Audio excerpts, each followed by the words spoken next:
একটা নাডু গড়ে গড়ে ঘরের মধ্যে চলে এসে গো। ধর ধর ধর ধর, এই নাডুটা যখন আপনার উদ্দেশ্যে গড়ে এসে তখন আপনি খেয়ে ফেলেন দেখিনি এই নাডু। কোথেকে আসছো তুমি? তোমার নাম কি? এগে আমার নাম, হ্যাঁ।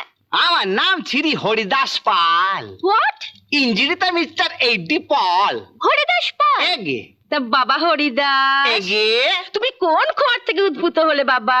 আমি তো আমার মালিকের খোঁয়ার, মালিকের বাড়ি থেকে এলুম তো গো। ও, তা তোমার মালিকটি কে গো? কেনে কেনে শ্রী ভগবান দাস, আমি যার দাস মানে চাকর। ওনারে প্রেমে সিটি নিকেছেন, বে করবেন বই। এই ট্রেন না গো, পেন্টুলুন খুলে যাবে তো। আটটু হলে দ্রৌপদীর বস্ত্রহরণ হয়ে গেছিল আর কি। বাবু না আপনার জন্য মিষ্টি পাইতেছেন আর পুল মানছে সব